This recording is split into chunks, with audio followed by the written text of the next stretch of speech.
So moving on to the bio note of Dr. Anurag Varma, he is an academician, researcher, consultant, and practicing architect with more than 25 years of varied professional experience. A consultant to organizations in government sector and corporate consulting NGOs. He is currently professor and executive director at Chandigarh University. Now, moving on to Anand Khatri, sir, bio note. Architect Anand Khatri, sir, is a professor at AIT SAP. He is BArch from GCA Lucknow and MArch from SPA Delhi, and the founder of Urban Village Charitable Trust, UVCT, a research repository working on urban villages and villages within the cultural geography of the Indian subcontinent. Over to you, sir.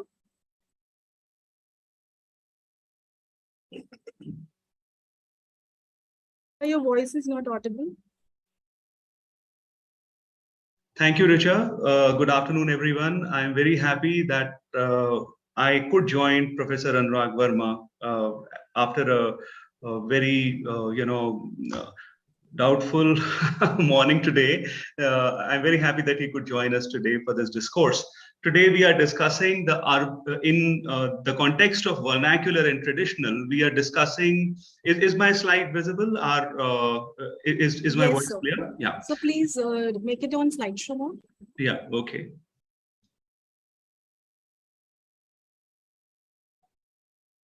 Yeah. So in today's FDP, we are discussing the historic, the traditional, the cultural, and the vernacular.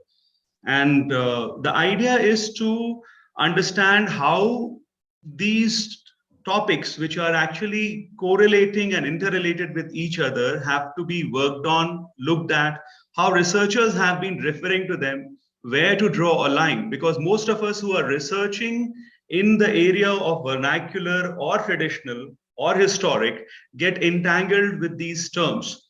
Also the domains are not fixed. There is so much of interchange and there is so much of fluctuation. We keep on talking about vernacular and then we call it cultural. There are authors who have been looking at the neo vernacular as vernacular. In the modern trend, there is this whole talk on critical regionalism, local modernism, and neo vernacular, whereas there is so much of parallel reference to vernacular and cultural also happening parallelly. So there are certain frames that we had selected. I would like to highlight on the frames that we have selected for discussion. The epistemological frame is the first frame that we discuss, which is followed by the etymological frames for referring to vernacular. Then we try and connect vernacular across the historic, traditional, and cultural, along with the new emerging vernacular, which is the neo vernacular, the critical regionalism, and the local modernism. We try to refer to these three frames, while we will refrain from referring to environment and sustainability, restoration and conservation frames, because these are going to be separately taken up by other following speakers. So etymology is relating to the origin and historical development of the words and their meanings. In fact, almost all of us are in agreement that vernacular is something which came in focus of architectural studies somewhere around the 80s in India, wherein we started looking back as to how we have to respond to our regional understanding of architecture, how we have to work on issues pertaining to climate, issues pertaining to history. So that is the time when architects started looking back around 70s and 80s, when they started looking at how architecture could actually relate and could emerge from its local settings. So to be able to distinguish between historic, traditional, cultural, and vernacular, there is a basic outline that I have tried to prepare from dressing, so wherein a sari is something which is very vernacular. It is spread across the country as a clothing. It becomes cultural when it is worn in a particular style with a particular definition for a particular festivity in a particular region. This goes by the second example, and it becomes a traditional wear for festivity and for long sustained culture. It becomes a tradition. And when it comes to historic weaves like Banarsi and so on and so forth, it becomes something which is historic. So these are the four strands which we need to understand when we start referring to architecture. In fact, there was a question in our previous discourse on sustainability, environment, IGBC, and vernacular. So calling somebody fat or a fat person was considered to be healthy way back in 60s. He was considered to be strong way back in 60s. But the definition of health is very different from the definition of health in 60s. So we need to draw these lines to be able to research. And we also need referrals to definitions. So the definitions of vernacular, cultural, traditional, and historic come from certain references which are broadly in use today. Modern helps us define all these four from what modern in itself is, and so on and so forth. Designer interventions, arties, casual, formal, grunge, chic, vintage, bohemian, and ethnic. These are newer definitions which are all emerging from information of the basic strands, the information of vernacular, cultural, traditional, and historic. In fact, today's age is an age where everything is mixed up, and we have to pick up our choices and go on to define what we want to look at for addressing neo vernacular, critical regionalism, and local modernism. So, in terms of the definitions of historic, there are two very important things that come into our minds. One is the significance, which is the age, which is the belonging, and so on and so forth. So, part of historic is very administrative. Part of historic is very, very related to our heritage, our country's heritage. But then historic has a lot of value systems embedded in it. These are cultural significance, the intangibles, the art, music, dance, and poetry. Then there are traditional techniques that are a part of historic, techniques of construction. There are a lot of value systems, processes, and details which are historic. Then there is a vernacular connection to vernacular knowledge, without which historic could not have come up at its point of time when it was built. Then its connectedness to events and records. Then there is evidential information, fiscal, legal, and administrative information, as I had earlier said, that was a part of the administrative process of historic. Then there was a significant representative type, because, say, for example, a tomb is considered to be historic. Then it is historic because it carries so many values of different kind of tombs which are there, and it puts together a definition. It is helping to put together a definition of use, a definition of typology, and a definition of how people relate to it. So it is only after it does fulfill these conditions that it becomes a historic structure. So then it has to be a significant representative of the type, as I said. It has to have a genealogical, referral, long-term, indefinite, and research value. So now when we go down to the epistemological frames, as Professor Habib Khan had already put it earlier, vernacular cannot be taught without process. But when we look at the overall diagram of vernacular, cultural, traditional, and historic, there are certain things that come to our mind. Vernacular in the 19th century, that is around 1980s, 70s, as we all talk about, came into being because of the birth of networking and information. There was a complete movement away from the process of crafts, which was earlier a way of connecting to architecture, and we moved on to a different type of architecture starting from the 1970s and 80s. And that is how networking and information is a border which actually encases the definition of vernacular and the search for it. An interconnected world. So there are a lot of authors who say that vernacular and architecture are just opposites. There are authors which say that vernacular refers to an architecture which has already died. So the interconnection of the world raises a big question and throws light on what is historic and what is cultural, what is localized, traditional, and vernacular. Vernacular, in any case, is inevitably at the root of all these three terms, yet defined by migration and mixing knowledge systems, which were not there earlier. There was only localized knowledge. Research and documentation. Research and documentation in the international scenarios started much earlier, like the time when the US destroyed its native footprint of civilization, when all of the native residents of Canada were destroyed.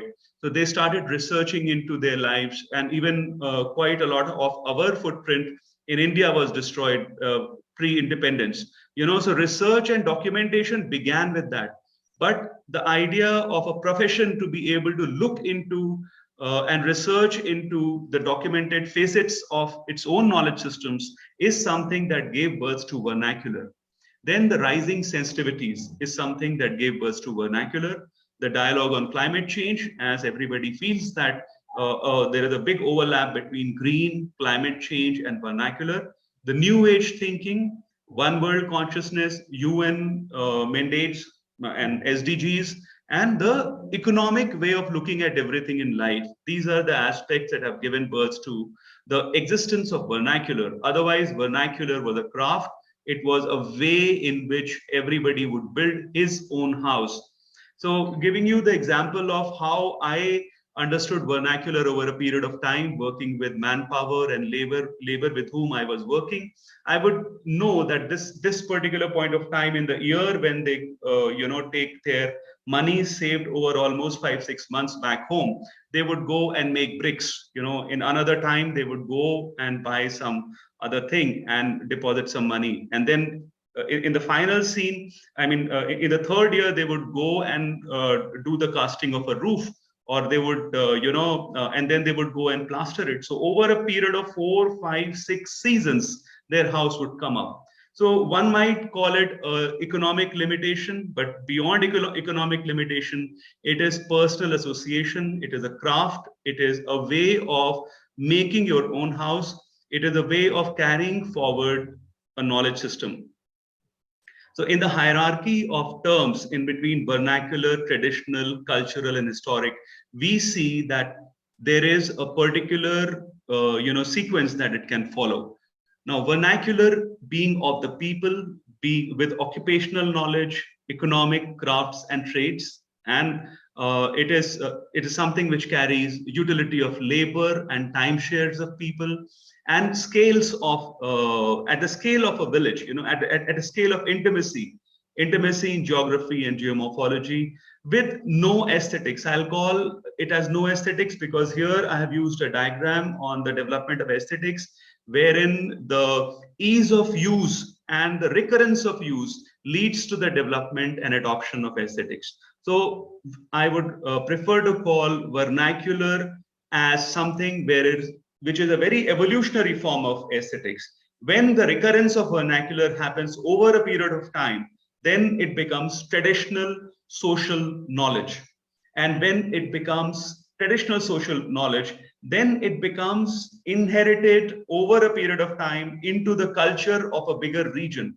Culture is regional. So architecture refers today to cultural values, and traditional processes and vernacular ways of building. But when it comes to historic, it has to have the scale of time attached to it, and it also has to be the epitome of aesthetics.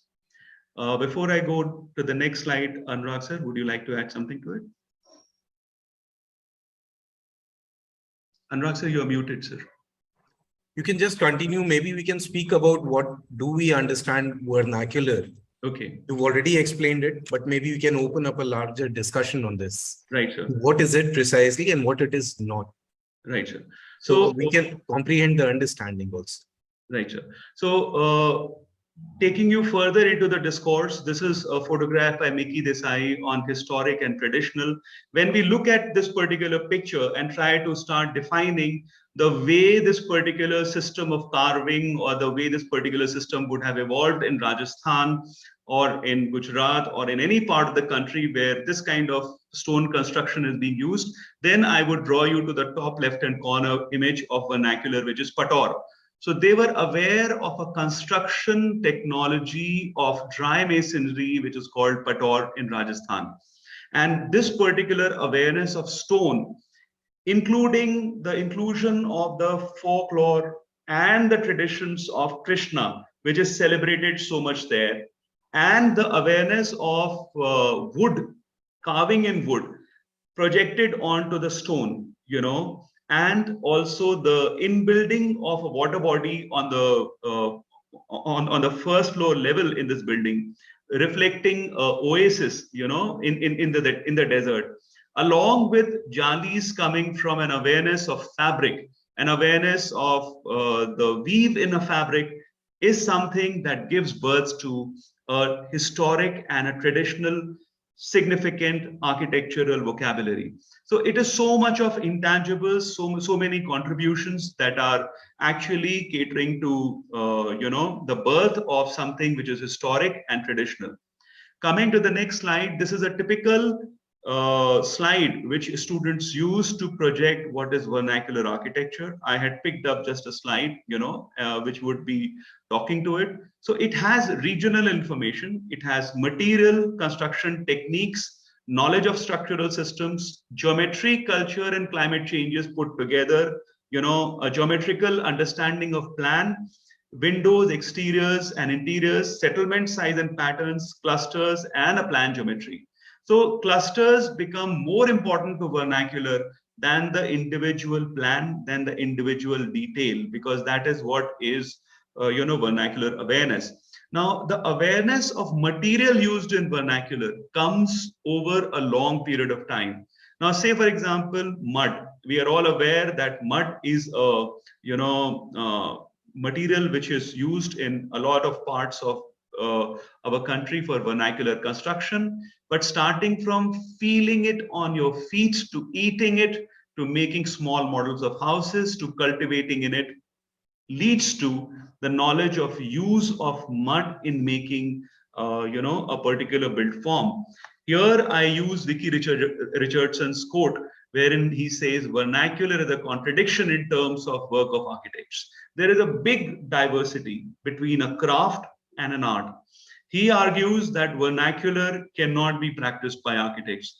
And as Professor Habib Khan also said, that when doing his part of vernacular through his definitions in buildings, he would stand on the side to see which window goes where. And he says that this is something which an architect does not get paid for, but for the satisfaction of doing something sustainable and vernacular, he would do it. So it has to carry a big content of craft in it, and that is what is vernacular. Now, while trying to define the future and lateral linkages and frames, there is an effort to work on what is critical regionalism, neo-vernacular architecture, localized modernism, traditional architecture, and contemporary architecture.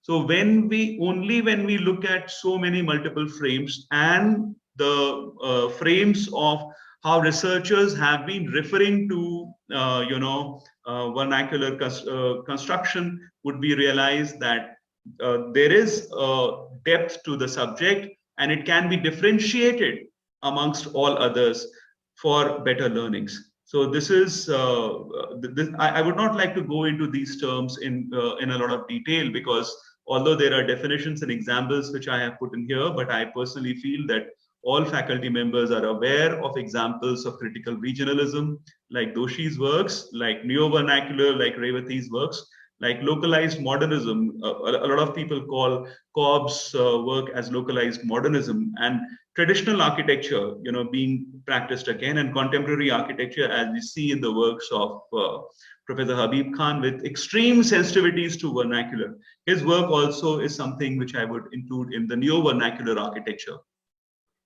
Now, this is a Dobrial house, which a friend of mine had tried to do with me, and he tried to construct and reconstruct, with a lot of discussion on using the same material that was there available in a region in Garhwal.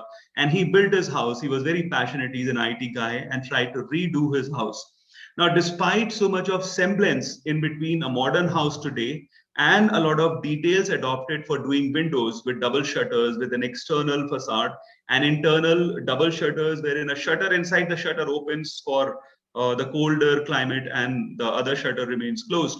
And the height of the toran, I mean the door form, and two jogindars. I mean they call the alcoves next to the doors as jogindars. Two jogindars next to it. Despite him putting in and the slate and the tiles used for paving and on the steps of the house procured from a nearby ruined house. So despite all this, I refuse to call it vernacular. I would call it new vernacular. And all these efforts, since because his engagement level was very high, to some extent it becomes inclined towards reproducing life in modern day, which is similar to what it would have been in vernacular times. Now, when we look at Taj Mahal, in fact, this slide I had put in for questioning from you all, but somehow the results are also showing along with the image of Taj Mahal. But nonetheless, I would take it up as a discourse instead of putting up questions. So there are certain historic values to Taj Mahal. If you actually look into Taj Mahal, it says that it's a jewel of Muslim art in India. It has got construction, material, and detail value. It is an epitome of architecture and a representative sample of tomb typology and is most visited. It has a plan geometry and optical corrections in the plan geometry also. And it shows aesthetics evolved over 200 years of stay in India.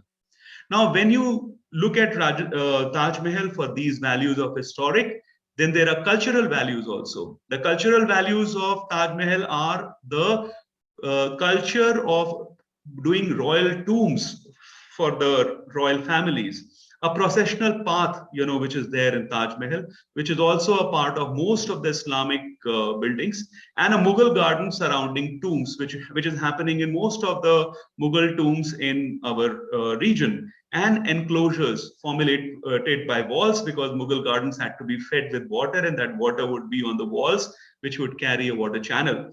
But there are traditional values also to it, and these traditional values are something which are not a part of the Islamic vocabulary, independent of the Indian influence.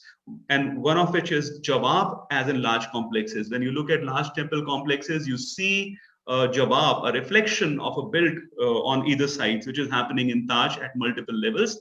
Then there are religious structures on the banks of India, or structures on the banks of river, not India, rivers, and then inclusion of water in settings as auspicious, elevated plinths for integrating building complexes, balance to central structure by theme elements, public buildings and gardens. Beyond these traditional values, there are intangible social and aesthetic values also, which actually help us relate to the Taj Mahal. And these are the values which I would say belong to the vernacular way of thinking. One is pride of art, that pride that we have such beautiful art despite being subjugated by the British for a very long time. Our art outstands, our building arts outstand.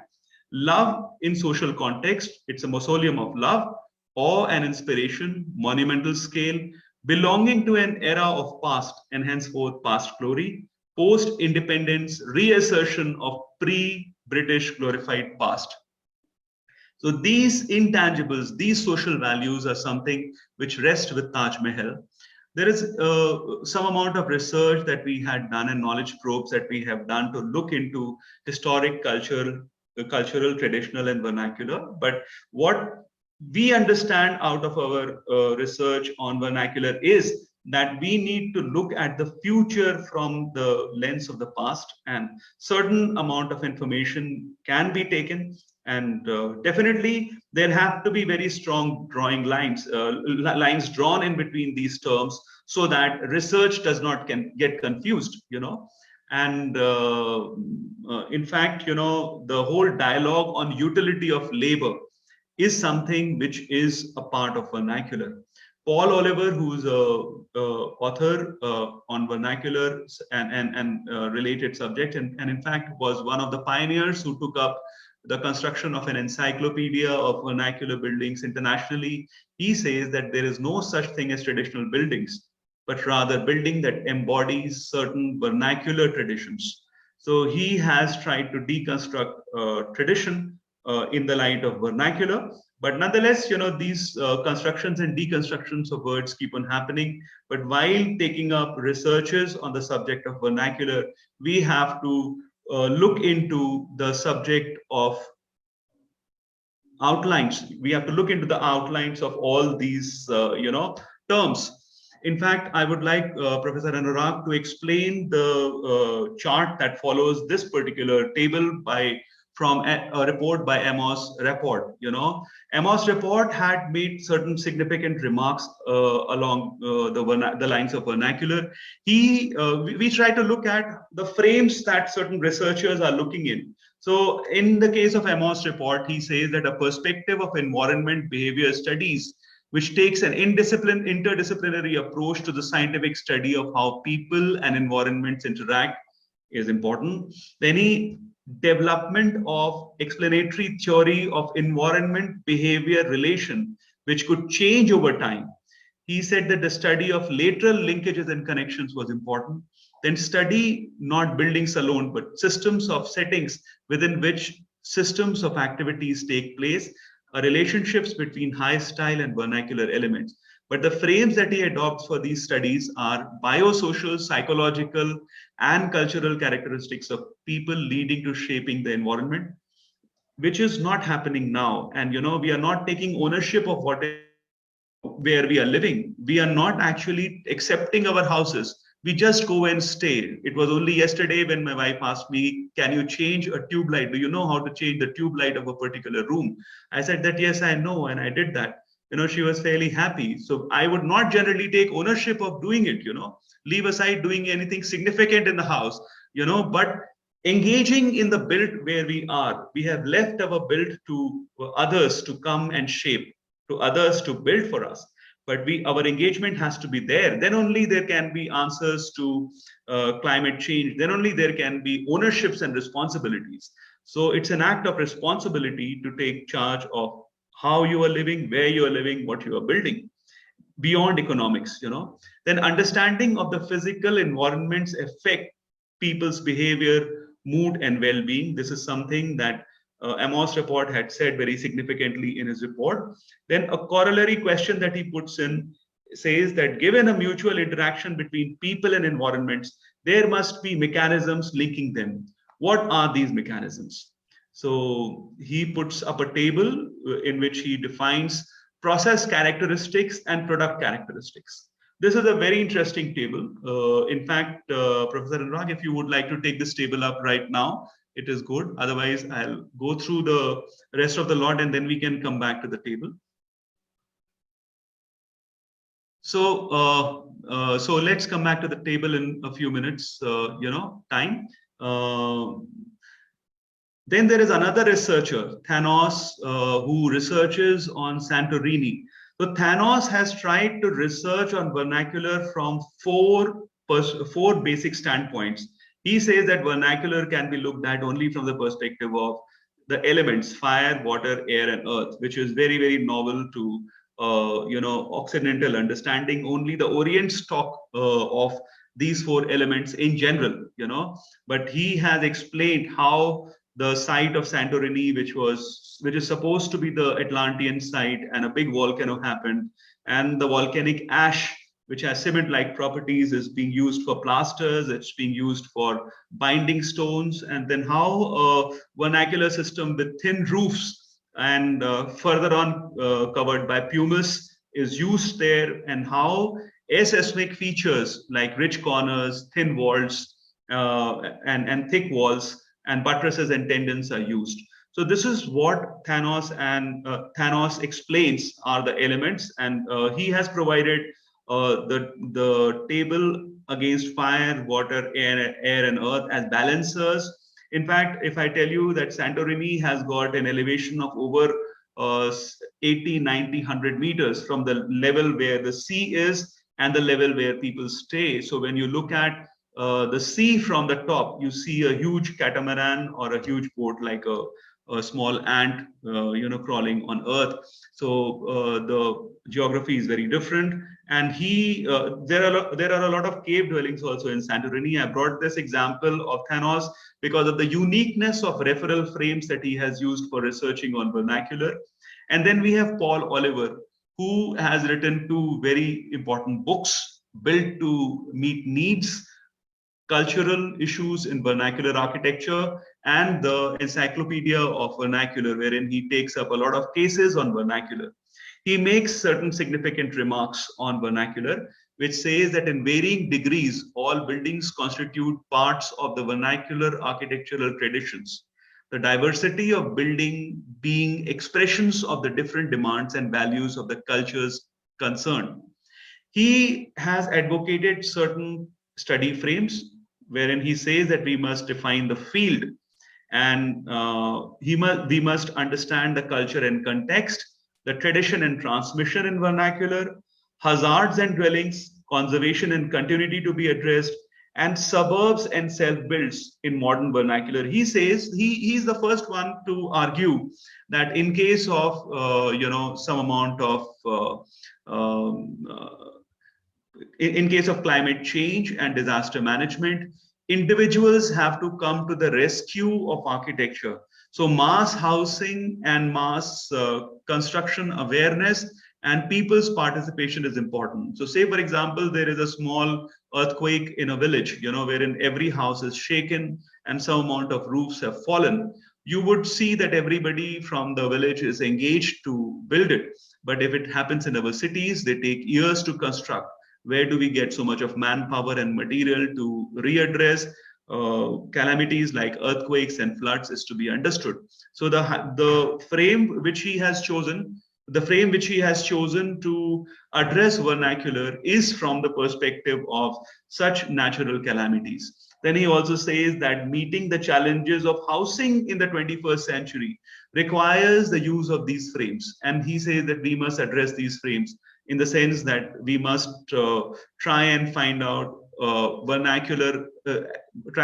adaptations of vernacular solutions which people can use for making their own housings, like the slums, like the urban informalities, like the shelters, which we call nowadays in Delhi, the DSUI, Delhi Urban Shelter Board, wherein they have stopped calling it a slum. So this shelter construction, working on vernacular becomes important. Working on the knowledge of people becomes important. Working on how they would be using it as a solution for their living becomes important. And then supporting vernacular traditions to ensure sustainable solutions to the rising demand is something which is important. Lindsay Asquith uses similar frames to what we have used in our beginning today. In fact, the etymology frames have been taken from Asquith's understanding of how to address vernacular. But she is very clear wherein she says that vernacular is a process. Lindsay Asquith worked with Paul Oliver, and she has got in-depth understanding through working with Paul Oliver also and her own research into the subject. And then she says that building traditions, understanding control and authority, endorsing indigenous knowledge. So these dialogues of Lindsay, apart from epistemological and etymological understanding and the linkages of vernacular to present day practices, are something which is different. So while Paul Oliver, when I was talking about Paul Oliver, I was saying that Paul Oliver is strictly, where is Paul Oliver? Paul Oliver is here. Yeah, Paul Oliver believes in certain degrees of interventions wherein he has tried to take in a very practicable approach here while talking about sustainability and talking about future needs. Lindsay goes into a more academic frame on trying to generate a vernacular design as a model system. And then she talks about the generative concepts in vernacular towards new methodologies also. But when we go on to research furthermore and we look at Kingston W.M. Heath, so he has called vernacular as primarily extinct, but then he tries to say that if vernacular is when representative members of people within a region embrace aspects of a unique building response in a consistent manner, they produce something that is no longer idiosyncratic. It is culturally syncretic. So it is vernacular. So he has tried to define vernacular as culturally syncretic. And then he tries to bring in the dialogue of folk, which is stabilized vernacular. He gives the example of the prayer flags, which is much in use at a lot of places in Egypt, like the Egyptian eye. It is in use in Leh, Ladakh, and much of the hill areas. So he says that that is a part of the folk. So we see the prayer flags hanging inside cars. We see prayer flags happening everywhere. So vernacular reaches a particular level when it gets stabilized and it can be called as folk. And then he tries to say that extinct vernacular is a vernacular form where it reaches a point of relative stasis within its environment. Folk or stabilized vernacular may be, something which is in transition, and evolving vernacular and extinct vernacularity can be distinguished. So he has these four scales of referring to vernacular, and that's about it. Let's go back to the table and try and discuss this table further with Professor Anurag and have his views on the discussion. Thank you.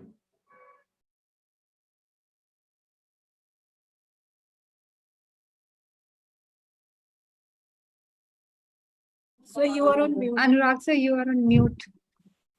Right. There are a few things. Initially, I'm sorry that I couldn't be very well prepared for this, but this was to be the opening, but now I'm preparing it as a summary of what Professor Anand has already explained.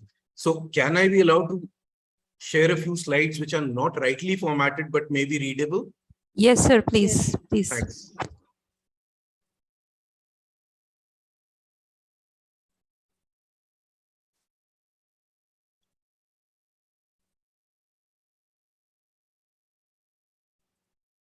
Is the screen visible now? Yes, sir. Yes, sir, it's Yes, visible. it's visible. All right.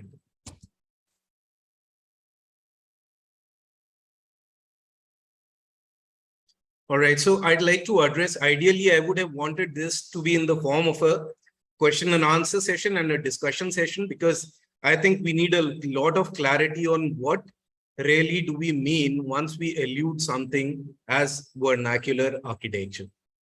So I'll give you a few classic definitions, and this is going to be theory now, since we are addressing a fora of teachers only. So let's get into the theoretical part of what vernacular is. Now, a few classical definitions are that Rudowski, 1964, amongst the beginning of the writings on vernacular architecture, the key words are there in the blues.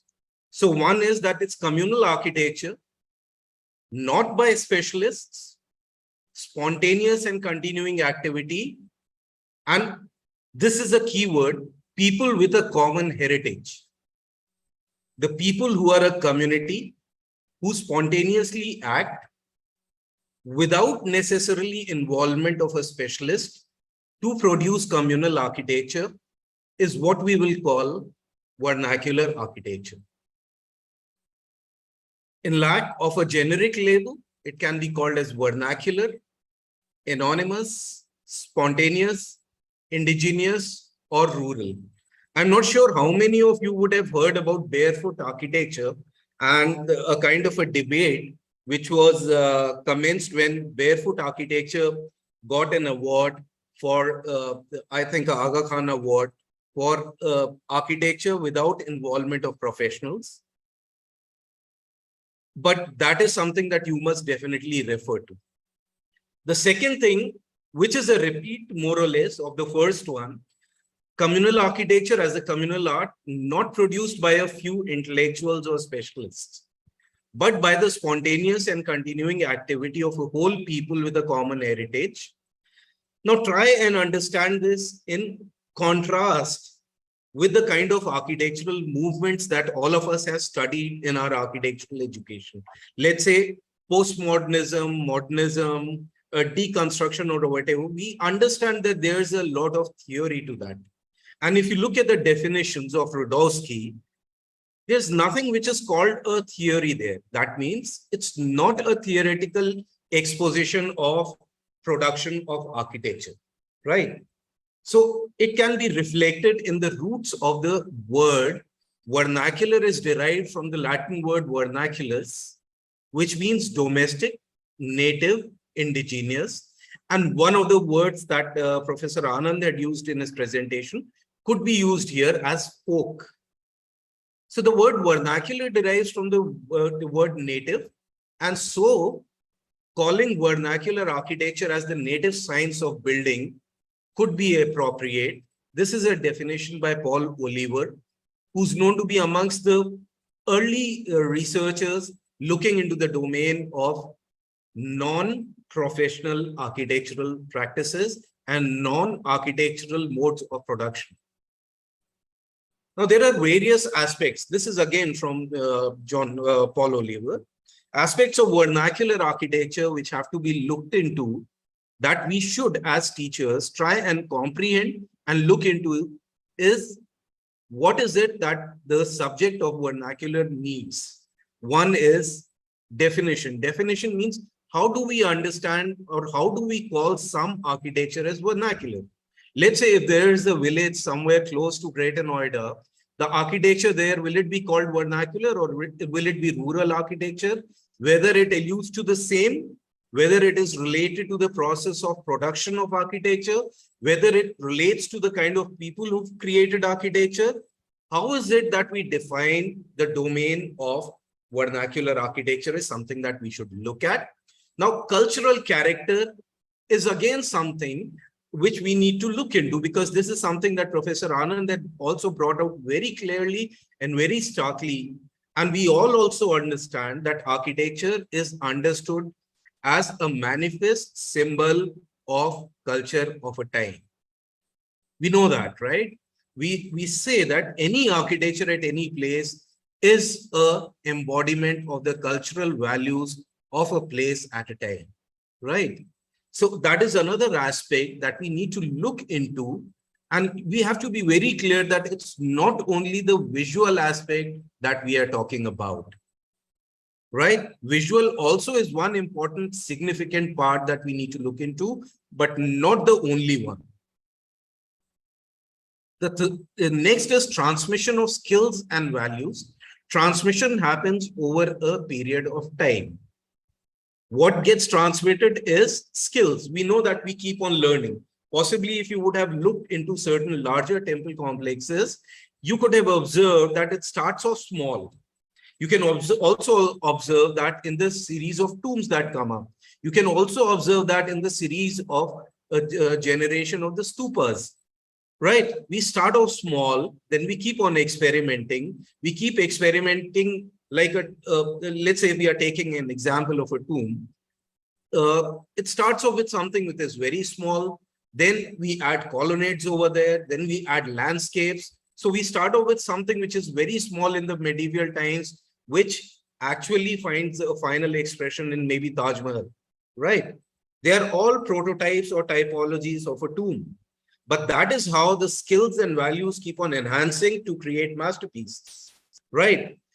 Whether the architecture is in response to the vulnerability, perceived vulnerability to hazards, I think we are in a stage wherein if we study sustainability closely, we'll understand that the indigenous people were much more conscious about the vulnerability of a settlement. I don't know whether you read this book by Amitav Ghosh, which talks about the vernacular being amongst, not the vernacular, but they say that all these most prized architectural properties that we talk about, the river fronts, the ocean fronts, the mountain top structures, they are the most vulnerable to hazards, the natural hazards. Vernacular architecture was relatively safe. Only that it was vulnerable to the vagaries of time. They were not constructed normally out of very durable materials, but over a period of time, we understand that significant prominent buildings, like let's say if religion is important, then maybe the religious expression. If during the feudal times, if the king was important, his palace, let's say during the Harappan times, if the granary or the food store was important, the granary, most of the time, the permanent structures were more hardy than the local vernacular habitats where the conventional people stayed. Building conservation, popular housing, architectural education, etc. Now, these are the issues we need to address if we need to comprehend aspects of vernacular architecture. It's closely related to know-how acquired as efficiency is tested over time. Now, we understand that most of the time, the temple builders were people who were practicing this craft through generations. And the learning was transmitted from one generation to the other. The challenges were new. The culture was changing. Culture is not a monolith. Culture keeps on mutating. Culture keeps on evolving. And the manifest symbols, architecture in this case, keeps on responding to these cultural stimuli, to the skill upgradation stimuli, to the kind of skillsmanship of individual people, to the kind of material availability, and the architecture as a manifest symbol reflects all these influences. So a limited degree of design is involved, but the architectural solutions have been arrived over generations.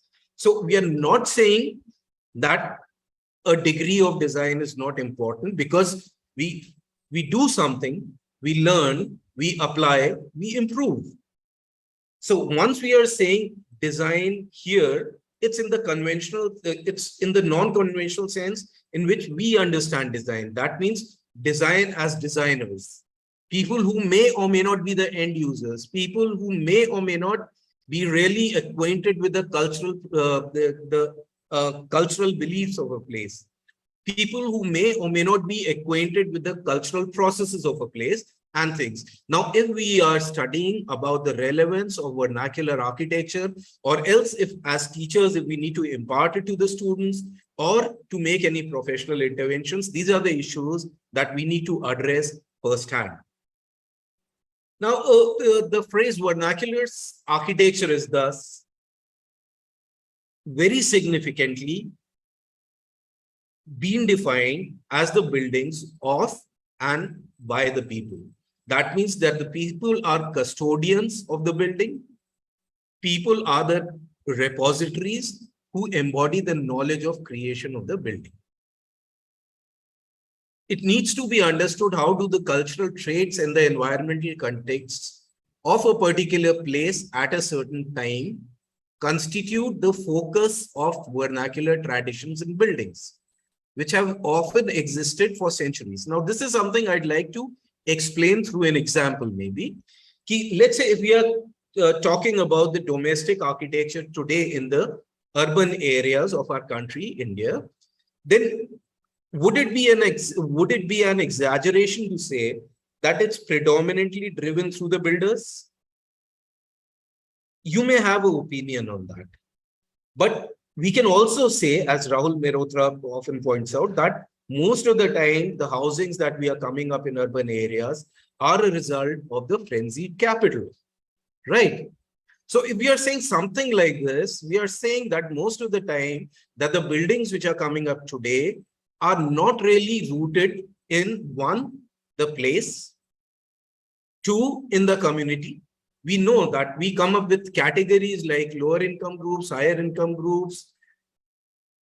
These are anonymous users of any property, right? So that means it's agnostic to who may be the user, not that we don't think about it, but to us, it's a generic typology. We don't know the people exactly who are going to inhabit the architecture that we as designers tend to create. Okay, so we are saying that there is something governing the architecture today which is not closely related to the people, which is not closely related to the ecology of the place or environment of the place, which is not necessarily related to the culture of a place. Now, this is a provocative statement because you can also say that possibly anonymity is a cultural trait of modern societies. And if you say that maybe, then the anonymous architecture that we are coming up today has an explanatory of being rooted into a cultural practice.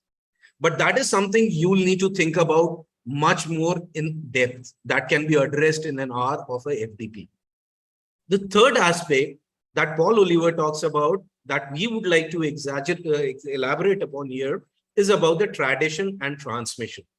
That the traditions are sustained if they have a meaning.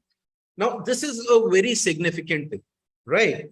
Because we may have practices, but it's very significant to purge the practices that are possibly not useful. Why? Because they may be redundant. Let's say, for example, is it really relevant to understand the technology of a cart wheel, horse cart in an era of automobiles? Or let's say, is it really significant to learn the skills of driving in case we've got automatic driven cars?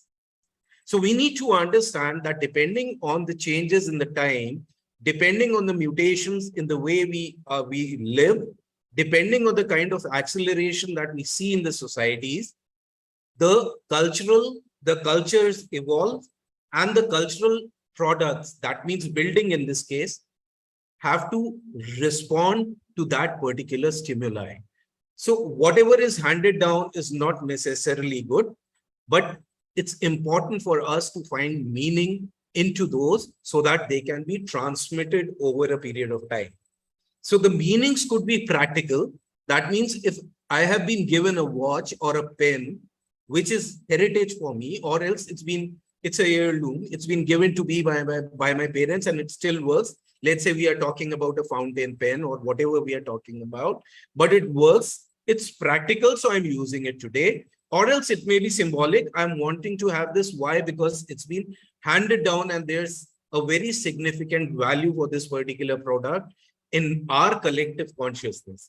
Why? Because traditions are transmitted through individuals, through families, but within a larger community consciousness, right?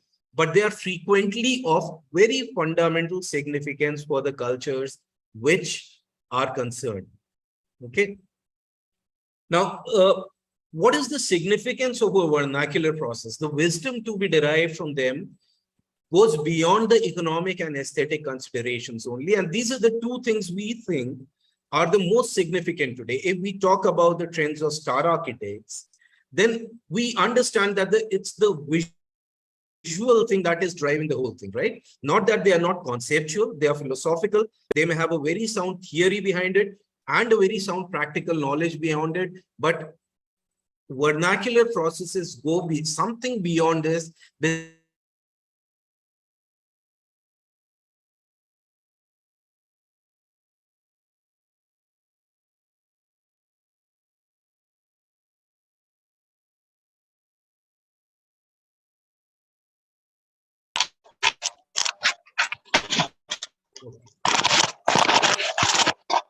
Maybe. Yes, sir. And So your slide is not visible. Is the screen visible? No, sir. Now, we use these two terms interchangeably to allude to some user or community. The slide is not visible, sir.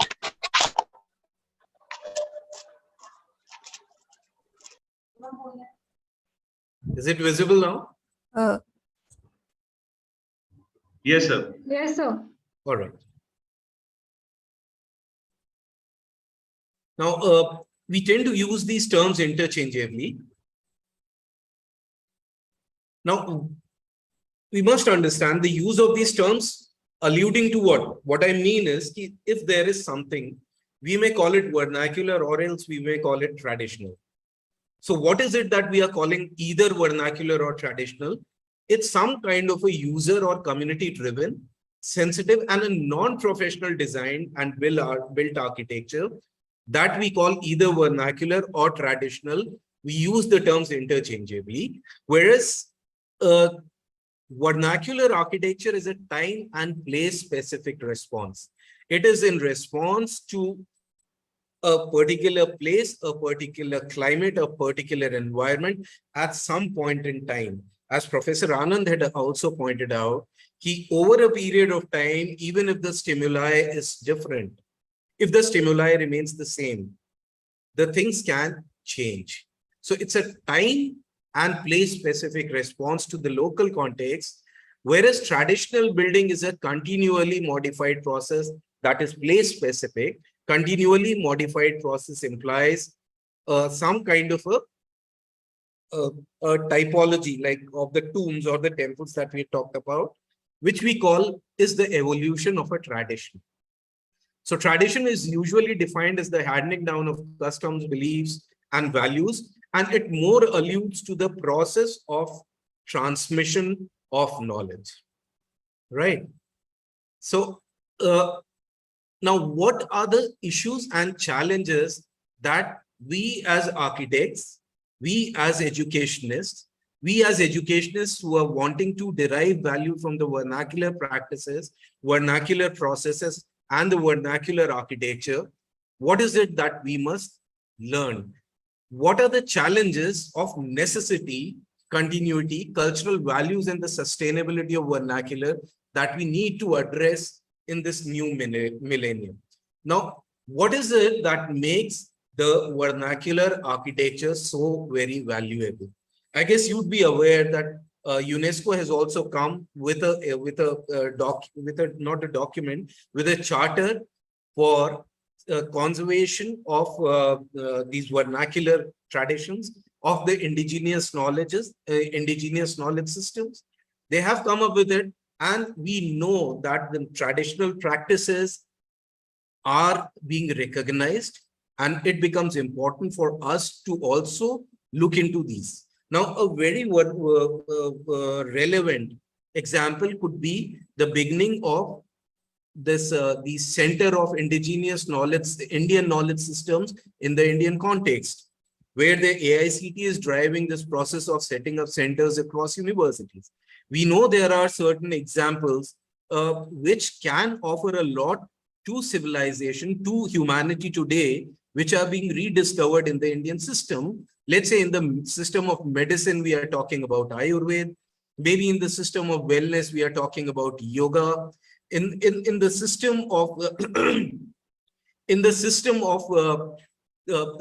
conceiving the universe, we are talking about astronomy. And in the system of, let's say, talking about subatomic systems, we are talking about Vedanta. Now, there are a lot of things, even in the Indian system, that through which we are wanting to contribute. So there's some kind of an element of rediscovery involved. And there is something that we can also do in terms of understanding our traditional practices in the domain of the built environments. In the way our traditional built environments were envisaged, they were conceived, and vernacular has a very critical role within this overall framework to play. So as architects and designers, what is the kind of preparation that we've got to derive a lot of value from them in an era of globalization? We all know as architects that we are looking through our practice and our profession only in urban areas or else class 2 cities, whereas the plethora of wealth is available in places which are not really being studied, or else not that they're not being studied, but they are being studied in isolation. But considering the kind of wealth which is available, possibly the kind of thrust that we should have in our architecture education for a study of these traditional built environments or vernacular built environments or our traditional way of buildings needs a fresh impetus.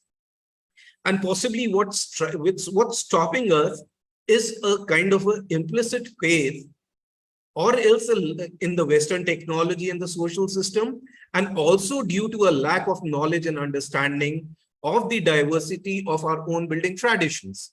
Now, I think this is something that in an era of globalization that each of the cultures have started looking into, not only in domains of architecture, but each country has started looking into the strengths of their vernacular, into the strengths of their traditional, into the strengths of their cultural practices to provide solutions to the modern problems which face humanity today.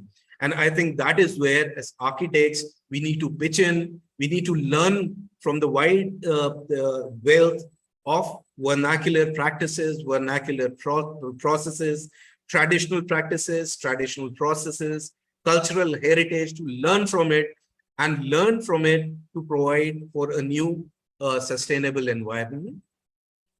And so the suggestion is that the embodied values of existing vernacular tradition should be recognized rather than repressed. That means we must not undermine those, and we must look at the indigenous cultural norms and environmental knowledge with a sense of respect. This applies to employ of the local resources and the traditional building skills, which need rediscovery. I think it started in a certain manner, but it needs a lot more impetus. Now, the overall, for a global study of vernacular architecture, there's this organization which undertakes studies globally, international studies in vernacular architecture, which I'm sure you would have heard about, ISVA.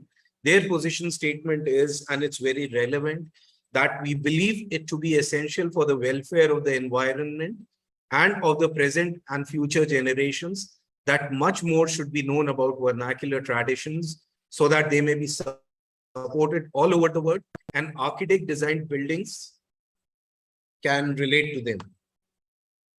Architectural responses to building needs must be developed that respect local traditions rather than attempt to apply universal design solutions irrespective of cultural diversity and differing aspirations. I think you can go through that later, and I think I will rest this and maybe we can move on to the next. If you can share that the slide that you were talking about, Professor Anand, we can.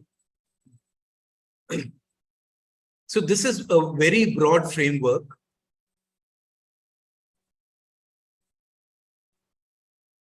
Yes, Anurag, sir. This is the slide. You can take it up, Anand, Professor. Yeah, Anand. Yeah. This is the slide that Amos Rappaport had, in this table, he had distributed the process characteristics and the product characteristics. And it's a table which I, felt that must be taken very seriously. And that is why I invite all of you and Professor Anurag to also contribute to discussing this table. The first thing that he says is the identity of designers.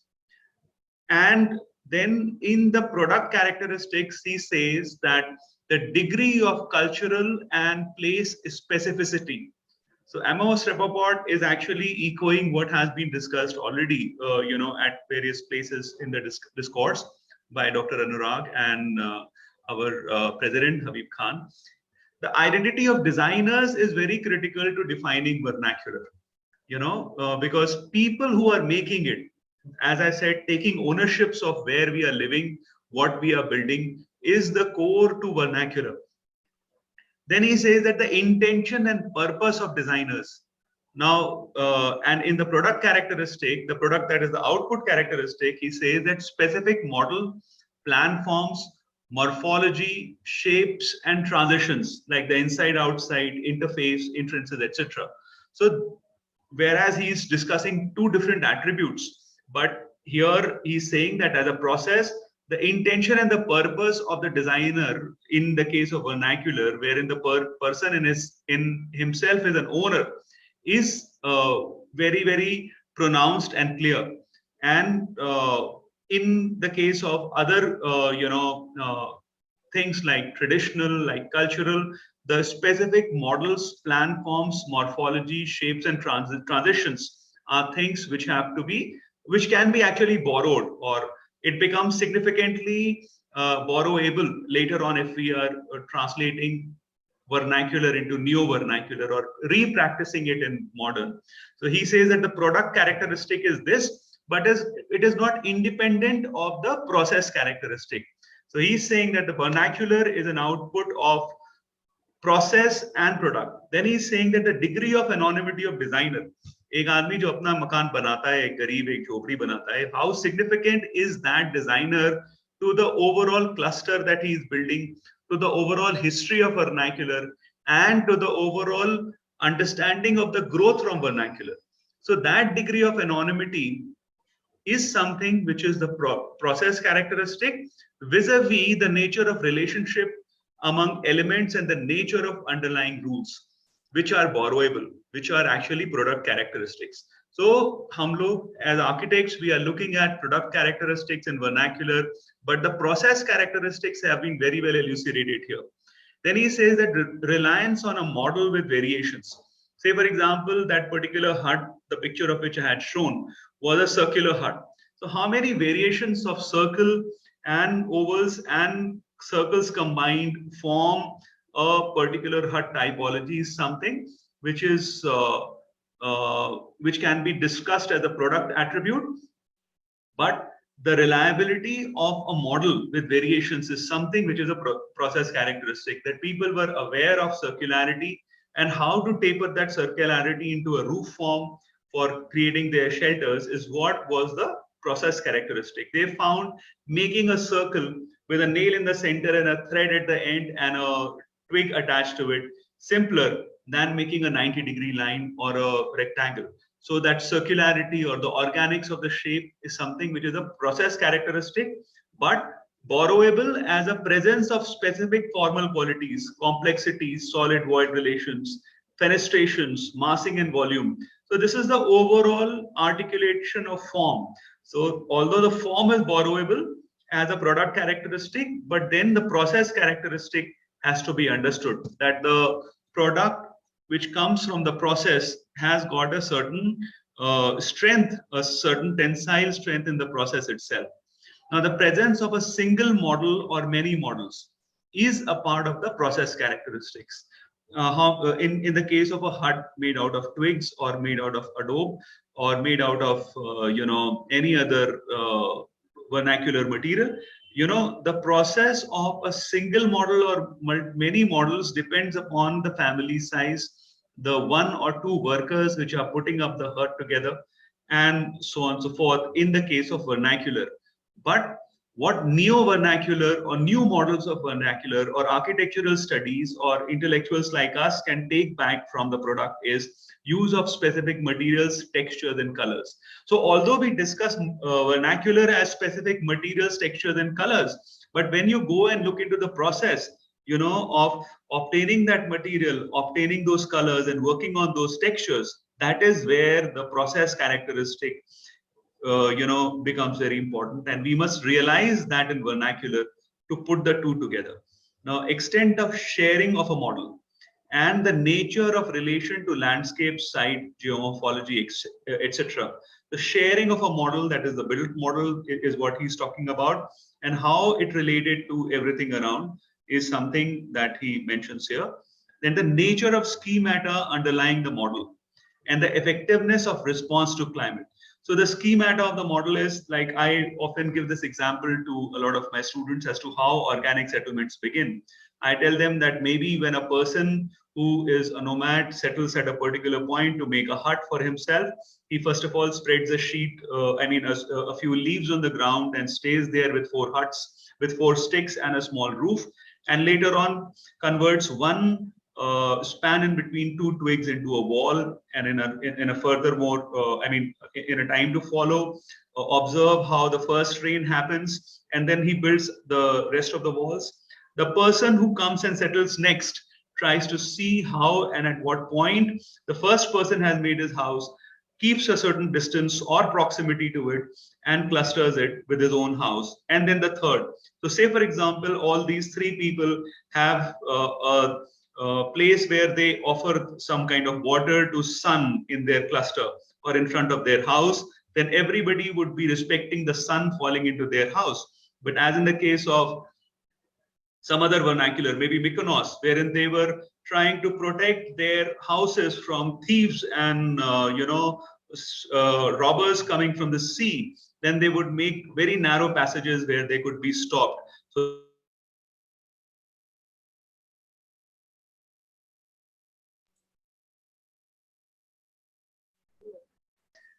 changing pressures and also pressures which are already there as practices, which we call as intangibles, So that is where it says about the schematas. Then consistency of use of a single model for different parts of house settlements, and the efficiency in use of resources. So this is how he differentiates in between resources and the use of a single model. So if he is using Adobe everywhere, that is because that is one resource, and he's using Adobe everywhere with a different composition, with a different mix, with different amounts of clay and silica as constitution. So that is something that subscribes to the process part of it. Then if we look at the type of relationship amongst models used in different types of environments and the complexity of large scale due to place specificity. So we can only look at the complexity of large scale, but not the relationships in between different models. The reason why these models came up, why these clusters came up, we cannot look at it. In fact, I have posted a question to all of you in the question box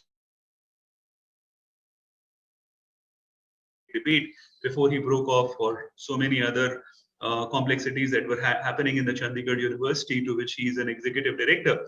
So I asked him, I said, in the olden times, when people were riding horses, when people were practicing agriculture, when the dictates of agriculture had to be incorporated in the house through a big courtyard. I mean, it's done today also. So the big courtyard in the center of the house, in the center of a barricaded site plot, wherein the produce of agriculture is put in, and it goes into different processes, and it's stored from safe and away from animals and robbers and so on and so forth.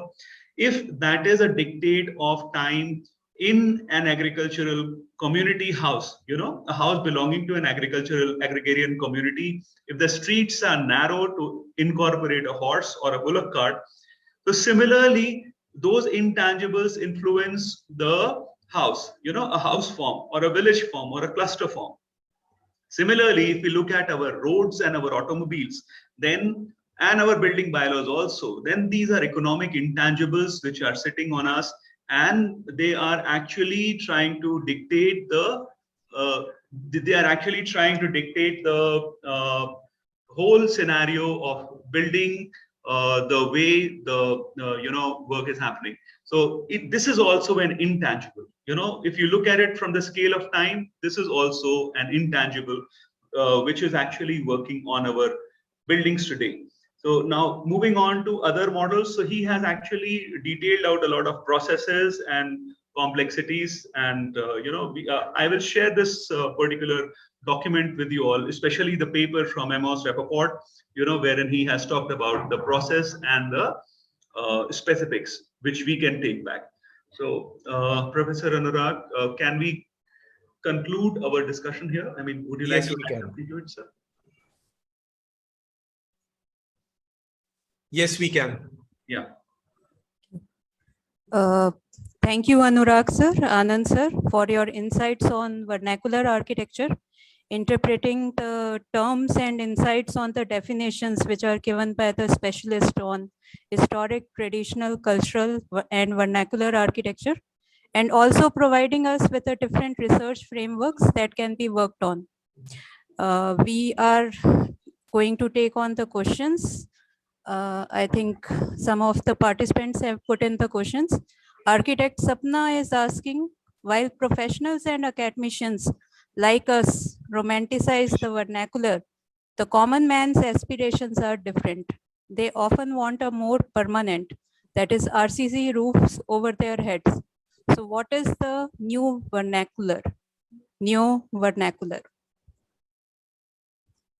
Anurag sir, please take on this question first. Then I'll ask Anand sir to take on this. Can it be a counter question? What do we mean once we are saying new vernacular? What does the questioner think is new vernacular? Architect Sapna, can you please elaborate on new vernacular? You have written it. No, so my question was more to do with, because vernacular comes from the ethos of people their wants, their aspirations, and that's how it comes. Now, when the aspiration itself has sort of changed, then what is this thing of the vernacular that we are talking? Because, like I think what was mentioned before, now with the advent of technology and advances in transportation and all that, your the radius from which you get local material, it has increased quite a bit. So then what happens to your planning systems and building systems? And also there's a lot of decline of craftsmanship, in which case then what are we talking about vernacular? Because now when we go, I mean, I'm talking about the area where I live in, which is in Mysore. If I go out to the villages now, most people who can afford a house are building up with sometimes brick walls, and which are plastered or unplastered, but they're going in for sheet roofs because that is easier. One is Mangalore tiles and pot tiles are getting out of manufacture. They're not being manufactured so much, and this is easier. Plus, it is cheaper, and it takes lesser time to erect. So then, is there a paradigm shift in what we're calling vernacular? Yes, I think I agree with what you are saying, Dr. Sapna. The right to pakka makan, a good house, which is, which can protect you from climate, which can be long lasting, is a right for all of us. And times have changed a lot. But nonetheless, this dialogue between vernacular, cultural, traditional, according to me, and I agree with so many other scholars who say that vernacular is a thing of the past. But nonetheless, there are certain scholars, who have tried, as I said, to talk about degrees of vernacular. Yes. And I personally feel that degree of vernacular, there has to be a scale. At the end of this whole FDP, I would invite you all to join in to build a degree of scales of vernacularity on which we can measure vernacularity of a particular building. Talking in terms of who built it, who was the designer, how the process was conducted, who owns it, and so many other scales which I was reading out from Amos Rappaport's, comparative tables. And while these scales will differ, say for example, if I ask a question to you and to the general people, in between Taj Mahal and Qutub Minar and a fort built on a particular hillock, which would be more vernacular?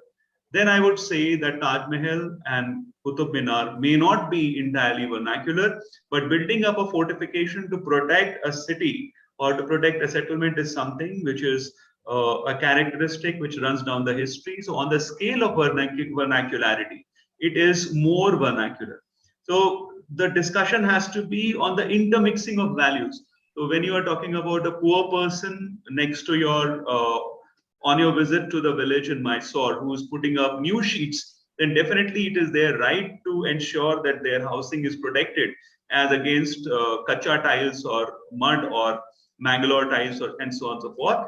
But nonetheless, the value of certain values of vernacular are preserved and intact there, wherein the owner in himself is making a change to the housing typology. So that is how I would take the question. Maybe Anurag sir can answer it. Is this the same question we are addressing? Yes, sir. Yes, sir. Yes, sir. All right. So my answer would be that I won't give a straight answer, but I'll give you a perspective. Like you now know what vernacular would imply, and it also implies that we need to learn the values of vernacular. Now the question is, do we really know what are the merits of the traditional practice there? If we know that, we need to intervene in a manner so that we give a good solution to the end user, because this is a generalization. I have nothing against it. I also agree to what you are saying, that most of the time they'll want to go in for a RCC roof. But we know that there are certain people who are working in a different way. They are getting published in Better India, they are getting published in various journals, and they are looking at an alternative route. What we are saying here is that we need to relearn the values that are embedded in our vernacular architecture. We are saying that architecture profession, we as architects, we as educators are not giving enough value to the traditional practices, to the vernacular architecture. And we must, for ourselves, decide that if we are the knowledge custodians there, how is it that we are going to address it? All right. Right, sir. So our solutions would be individual. Maybe you would be able to convince the client not to use RCC, and I will not be able to, and will not be able to convince the client. So he insists on a RCC thing. But the point is, as professionals, are you and me both equally equipped to respond to that query of doing a RCC roof? So Are we sensitized enough? sorry to interrupt you, but here the thing is, there's no client. He's building for himself. Yes. That person is building for, he's not even consulting anyone. I mean, that's Right. what the true vernacular architecture is about. He's doing Right. it himself. Right. In that case, I think it should be a sort of a little change in the mindsets, which would probably be by putting out more awareness that traditional is more wise. That What is our role there? yeah. What is our role? Do we go like lorry bakers to stay with the villagers, or do we come to urban areas to practice? Myself included. Sorry, I'm not omitting myself. I definitely, I'll be unable to avoid the layer of the city. We are all moving to the cities, aren't we? Yes, yes. So we are talking about us as professionals. So Sir, we need to be aware of how do we, and we know that there are a lot of architects who are wanting to, a lot of architects who are practicing. Karnataka mein hai, or down south there are much more. There are a few in the hilly areas in Himalayas. There are a few in the northeast. It's up to us to popularize it. And now with the crisis of sustainability, I think we've got a good driver as well. Yes. But if we start driving along the quote unquote, the specification based norms of green buildings, then are we really addressing the issues? This is something that we need to cogitate upon. This churn has to be our profession. Professionals have to think about it. And I think this is a good forum wherein the educators are getting sensitized, as we also ourselves are doing the same. Why? Because as educators, we've got a responsibility to transfer this necessity to the students. At least sensitize them. Because as someone has put it up very rightly, and I think it's you only, you say that it's a romantic notion, and I agree with you. It's a romantic idea for us. But if we are asked to go and stay in a homestead or in a place like that, possibly we will not. So we need to make it more habitable, more palatable, more we should be more sensitized to all this. I think Reti Kamath is a practice that we all know has been doing it all along. Correct. We know there are a lot of people in Rajasthan who are using all these traditional things. And I have a very good example. There was a conservation architect by the name of Debashish Nayak. And if we need to have these antique kind of hardwares into our building restoration works, we are buying it from the regular producers at an exorbitant price. So what did he do? He started going into all these foundries in Aligarh and started looking out at all these factories who were closed. Why? Because they didn't have any business. So he started reviving that process of getting the cultural practices into the mainstream. Right? So we also need to do the same. We've got occupational guilds. We know people who have excellent skills in stonecraft. We know excellent people who have skills in metal craft. We know we know that we have had all these people. We just need to find those people and employ them in our building processes. And possibly with the revival of the craft, with the revival of the practice, the expression can also be similar. Why? Because visual is only one dimension. You know? Yeah, correct. Eyes of the skin, matlab yahi hai na? Visual is only one dimension, and as architects today, we are fixated that only visual aspect of a building. Sir, I'll just like to add something here. Yeah, visual is one aspect, but I think in terms of performance of the buildings, we can somewhat kind of changes be done in terms of learning from the vernacular and traditional and incorporating it in our Pakka houses as well as in RCC as well. So that can be done, and even a small level of change, if we're looking at, then it is going to be there and it's going to be again developed in somewhat other ways. So that's my take on that. Absolutely correct. I think there are examples of that also. Professor Lal, in his buildings, he says one is that what tells us we have to sit in a 24-degree centigrade room? What tells us that we need to only have blinds? Why can't we have chicks outside the house the way the traditional houses had? I think there are videos which talk about that. We can have chicks to shade us from the sun. Why do we need to have a tie and sit in 24 degrees centigrade?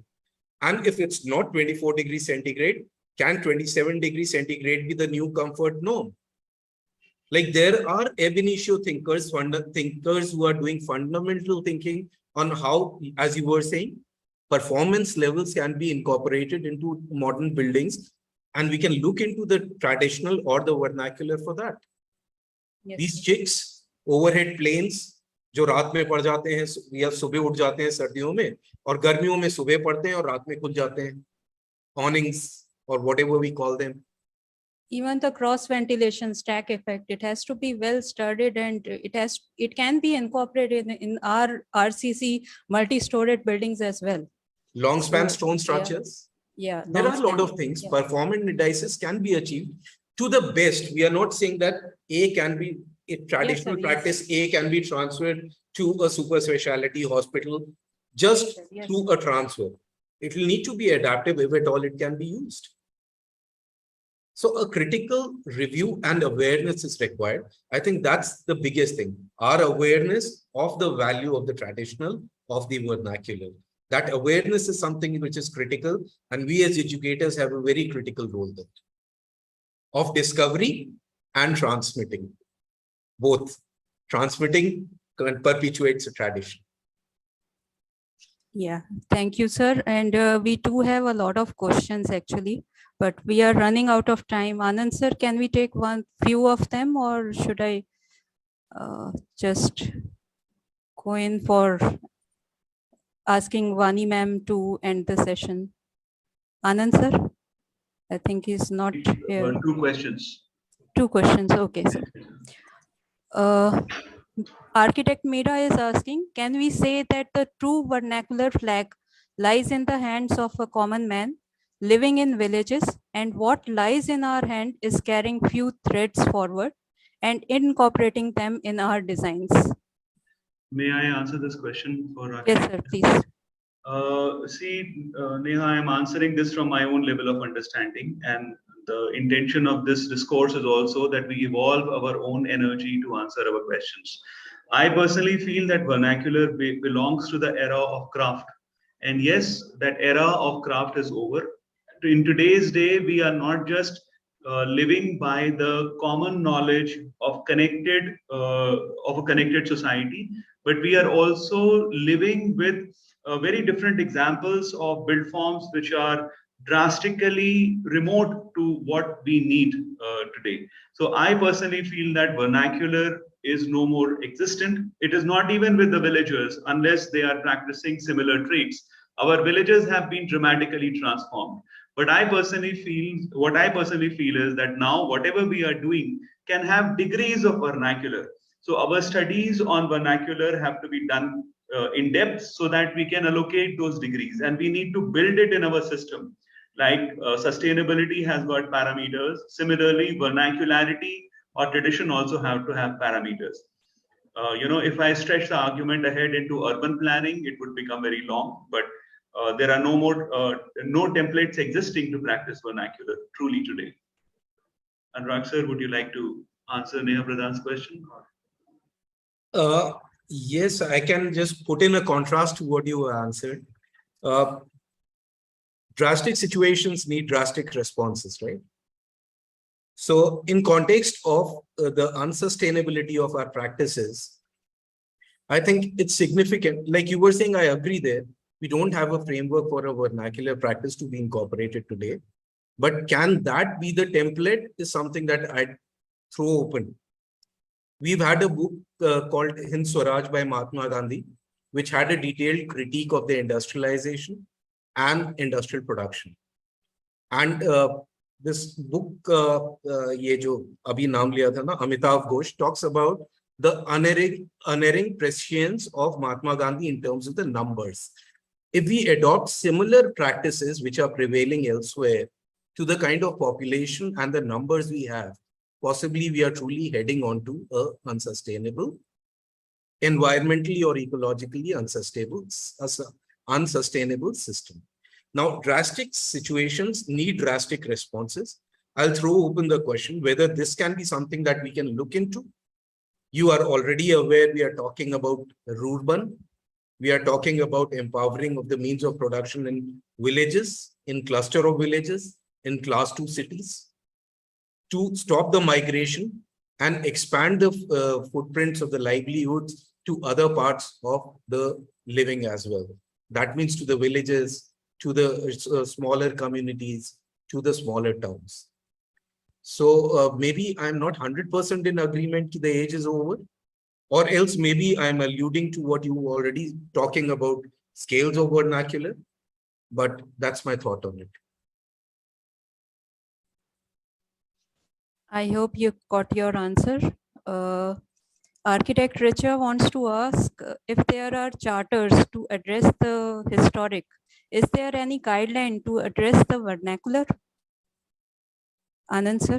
Yes, I think Professor Anurag had answered this question. Like, we have a lot of charters to address the historic, and similarly, there is a charter to address the vernacular also. In the ICOMOS charter, there is a provision to look into vernacular architecture. They are quite focused on it. In fact, while talking about the directives or support systems or views to look at vernacular and traditional and cultural, I also had been thinking since the morning, while I was discussing the subject of vernacular with a few of my friends from the administrative services. So they said that, Anand, you have lost a lot of buses, as an architect. He said, the person told me that the whole of the schedule 9 in our constitution comprises of acts and provisions in constitution to take care of the tribals and their culture, and special tenancy acts like the Nagpur Tenancy Act, and even Article 370 ABC, which subscribes to J&K and to the Far East, was done for taking care of their cultural and their tribal and their significant living systems. But over a period of time, with the involvement of different kind of agencies, architects have lost a lot of opportunities to jump into the mainstream and work on these articles, which would have otherwise supported the traditional and cultural and vernacular living systems. In fact, by my own personal knowledge, I'll share that while planning villages, they have a provision of a junior engineer, which is never an architect. While the junior engineer has to talk on urban planning and related issues, it's always an engineer, a civil engineer, who's doing it. I am not against engineering, but what I'm saying is that look at everything around that we are following, starting from NBC to IGBC to green to planning our villages. It's always engineers who are at the fore of it, and we are actually following up. So we need to for our own professional sake, get out of our stylos and get more energized to address the national scenario, and address these things with more sincerity. That's all that I would say. Thank you, sir. And now I would like Architect Vani Dua to please give the closing remarks of this first day of our FTP. Thank you, Smita ma'am. So I hope all the participants of the FTP really had a great day, a great start to this faculty development program on vernacular. And we had a very interesting session with architect Habib Khan, who gave us the 10 commandments for contextualizing and humanizing architecture. And he shared some very interesting projects done by him. So, and I would also like to thank Professor Anand for helping us to see the historical, traditional, cultural, and vernacular frameworks through the lenses of various researchers. And last but not the least, Professor Anurag Varma, thank you so much, sir, for joining us in spite of all your schedule problems. And you really, really iterated to all the educators that how do we need to relearn the values of vernacular. You've given us a lot of food for thought to churn on how we can make vernacular more palatable and make that paradigm shift that we all inherently want. How do we make it possible and how do we transfer it to the students? Thank you so much for sharing your views. I just want to give everybody a reminder that tomorrow we have 3 very interesting sessions by eminent speakers. So we will be starting a little early at 12:15 p.m. So please join 5 minutes prior to the session. And on the last day of the FDP, as Anand sir shared in the beginning, there will be an assessment test comprising of 60 MCQs. So make sure you all attend all the sessions and be attentive also during all the sessions. There are certain questions which we were not able to take up due to the time constraint. We want to start in time and finish in time. So we will make sure that we email your questions to the speakers and they will personally respond to you. Thank you, everyone. Thank you so much for joining us and hope to see you tomorrow in time. Thank you, everyone. Have a great evening. Thank you. Thank you, Professor Anurag. Bye.